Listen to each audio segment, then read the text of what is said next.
The story of Potiphar's wife is one of the most unsettling, debated, and psychologically intense moments in the entire biblical narrative, not because it is long or filled with elaborate detail, but precisely because it is brief and yet saturated with tension, silence, unanswered questions, and conflicting interpretations that have persisted across generations. Because at first glance it appears simple, almost too simple, a story that many assume they already understand, a story reduced to a clear contrast between temptation and resistance, between right and wrong, between a man who refused and a woman who accused. But once the surface is broken and the details are examined carefully, something far more complex begins to emerge, something that forces the reader to slow down, to question assumptions, to reconsider what seems obvious, because what unfolds in that house is not merely a moment of desire, it is a convergence of power,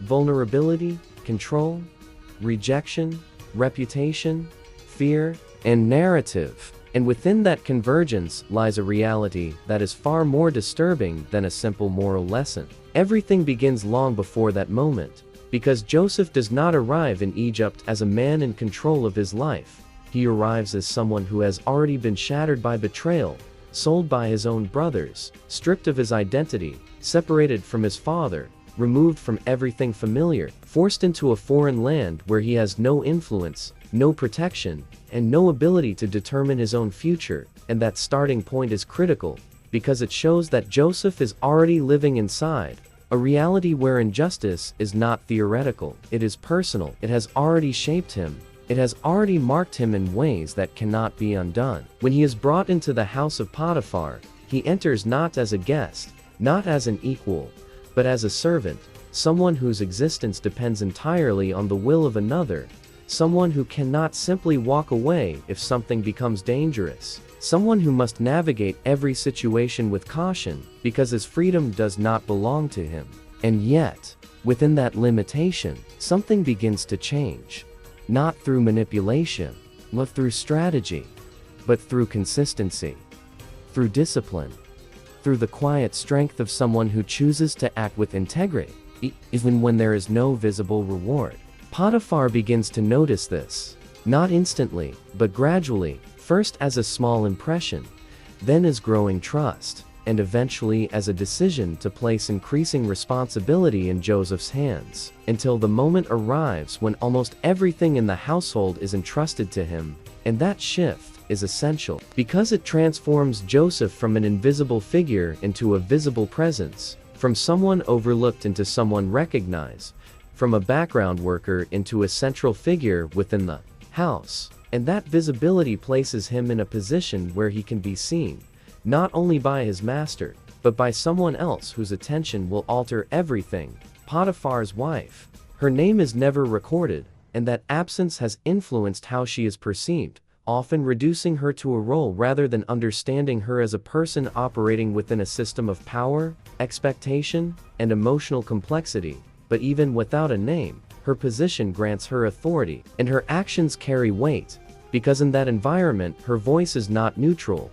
Her words are not easily dismissed. Her perspective has the power to define reality if it is accepted without challenge. The text mentions something about Joseph that is not incidental. He is described as physically appealing, someone who attracts attention, and that detail is not decorative. It is intentional. It signals the beginning of tension, because in a household where hierarchy is clearly defined, where authority is unevenly distributed, where a woman holds influence and a young man is constantly present, something begins to build, slowly at first, almost unnoticed, then more clearly, then repeatedly, until it becomes impossible to ignore. She notices him, she speaks to him, she approaches him not once, but repeatedly, suggesting that this is not a single moment of weakness, but a sustained effort, a pattern of pursuit, a pressure that does not fade. And that detail changes everything, because it means Joseph is not facing a fleeting temptation, but an ongoing situation that he cannot easily escape, especially given his lack of freedom. This is where the story becomes far more complicated, because this is not an interaction between two individuals with equal power. This is an encounter shaped by imbalance, by hierarchy, by the reality that one person has authority and the other does not. And that imbalance introduces a level of tension that cannot be ignored. Joseph understands this, and his response reflects that awareness, because he does not dismiss the situation lightly. He recognizes the trust that has been placed in him. He understands the consequences of crossing that boundary. He acknowledges both the relational and moral implications of what is being asked of him, and he refuses, not once, but repeatedly, because the pressure continues. However, rejection is rarely neutral, especially when it challenges someone who is accustomed to being obeyed, especially when it comes from someone who, within the social structure, is expected to comply rather than resist. And this is where the tension begins to intensify, because repeated rejection does not disappear. It accumulates, it presses, it affects pride, control, and possibly even fear of exposure if the situation were to be revealed. Joseph begins to avoid her, not only responding verbally, but adjusting his behavior, creating distance, ensuring that he is not placed in situations where he could be vulnerable, because he understands that this is no longer merely uncomfortable, it is dangerous. And that awareness leads directly to the defining moment, the day when the house is empty, when no one else is present, when the tension that has been building finally reaches its peak. She grabs him, physically restraining him, attempting to force him to remain, and in that instant, Joseph makes a decision that will shape everything that follows. He runs. He does not stay to negotiate. He does not attempt to argue further. He removes himself completely, leaving even his garment behind in order to escape. And that act of escape becomes the turning point, because what was a sign of his refusal becomes, in her hands, a tool, an object that can be used to construct a different narrative. And this is where the story shifts dramatically, where desire transforms into accusation, where rejection becomes a claim of wrongdoing, where the same event is retold in a way that serves a completely different purpose, not to reveal truth, but to control perception. She calls others, raises her voice, presents the garment, and delivers a version of events designed to provoke outrage, to eliminate doubt, to establish a conclusion before any alternative can be considered. And this moment introduces one of the most disturbing questions in the entire narrative. How quickly can truth be replaced when a convincing lie is spoken first? How much weight does integrity carry when it cannot be proven, when there is no opportunity to defend it, when the system itself does not allow balance? By the time Potiphar returns, the story is already established, already emotionally charged, already supported by visible evidence, and Joseph has almost no opportunity to respond, no authority to counter the accusation, no protection from the structure in which he exists. And in that instant, everything changes. A moment becomes a verdict, an escape becomes a crime, an innocent man becomes a prisoner, and the story reaches its first peak, a point where everything appears lost, where justice is not visible, where truth has no immediate voice. And yet, at that exact moment, something unseen begins to take shape, something that will only be understood later. But for now, the tension remains unresolved, suspended, forcing a question that cannot be ignored. What happens when someone with power rewrites a story in order to protect themselves? And how far can a lie travel when no one is willing or able to challenge it? And it is precisely at this point, when everything seems final, when the narrative appears fixed, when the outcome seems irreversible, that the story refuses to close. Because what has just begun is far more than a single accusation. It is the beginning of a chain of events that will expose how fragile reputation can be, how easily truth can be buried, and how a single moment driven by desire, rejection, and control can alter the course of a life in ways that no one present in that room could have anticipated. And that realization leaves the story suspended in tension, waiting for what comes next, because what follows will not only reveal the consequences of that accusation, but will also expose something far deeper about justice, timing, and the unseen forces that operate beyond what is immediately visible. Joseph's descent into prison was not merely a change of location, it was the complete collapse of everything that had just begun to stabilize in his life. Because what had seemed like the beginning of restoration inside Potiphar's house suddenly becomes undeniable proof of how fragile any form of security can be when a single accusation has the power to dismantle it without resistance, without investigation, without even the opportunity for truth to be heard. And it is precisely here that the story begins to reveal a depth that goes far beyond what appears on the surface, because it is no longer just about what happened between two individuals. It becomes a reflection of a reality that continues to exist, a reality in which truth does not always determine outcomes, but position, influence, and narrative often do. In that moment, Joseph has no way to defend himself, no voice that carries weight, no system designed to protect him, no structure that allows balance, because the environment in which he exists is not built to question authority, it is built to respond to it, especially when the accusation comes from someone who holds power.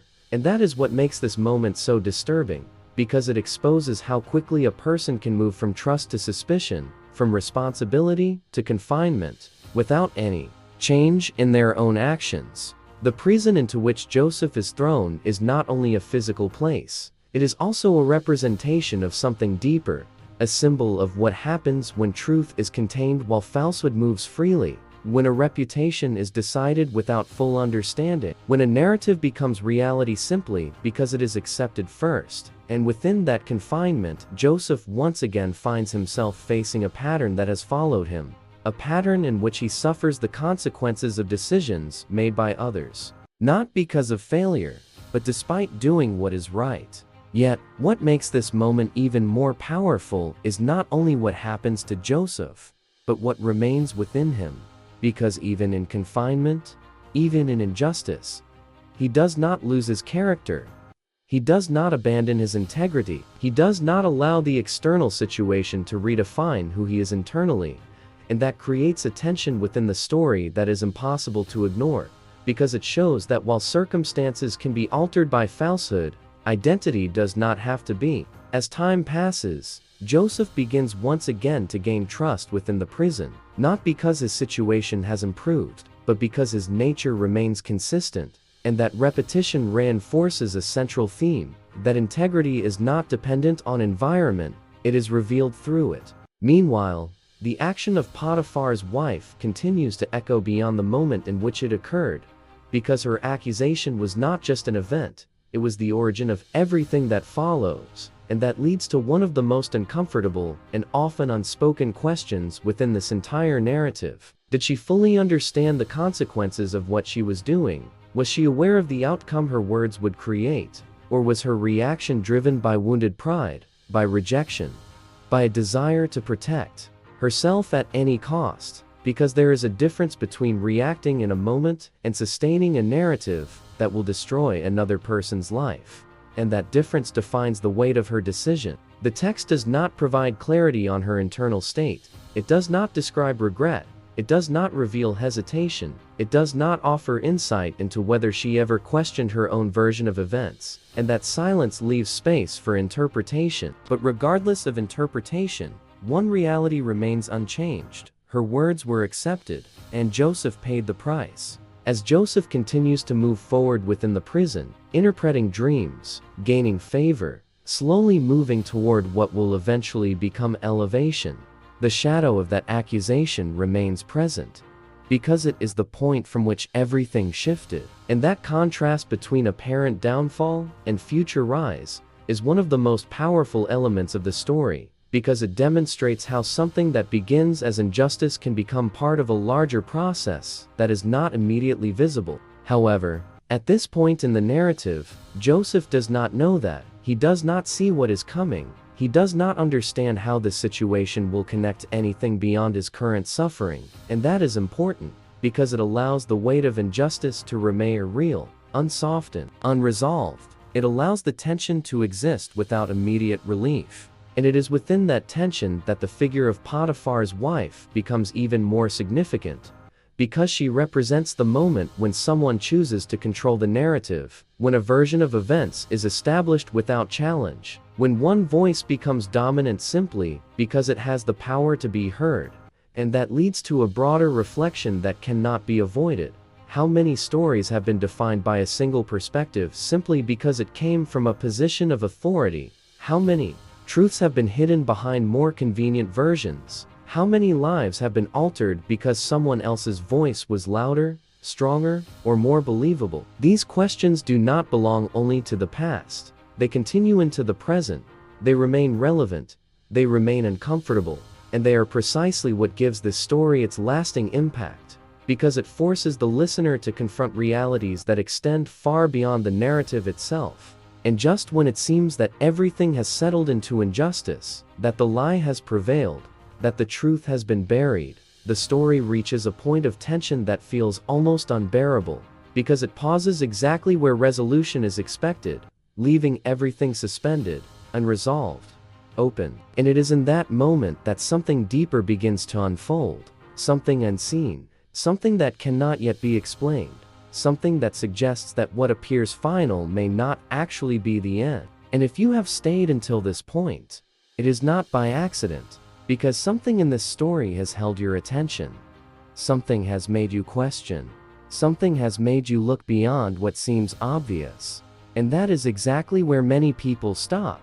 But you should not, because this is only one story, and there are many others like it, hidden, misunderstood, rarely explored in depth. And if you want to go beyond the surface, if you want to uncover the truths that most people never see, then you need to take action now, not later, not when you remember, but now.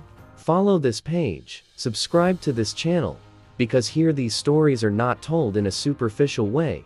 They are examined, unfolded, and revealed with depth and clarity. And not only that, you also need to share this message, because there are people who need to hear this. People who are waiting without knowing it. People who need to be challenged, awakened, and strengthened in their faith. And you can be part of that. You can help this message reach further. You can help spread words of faith. So do not stop here. Like, subscribe, follow, and share this video with someone right now. Because what you have just heard was not just a story.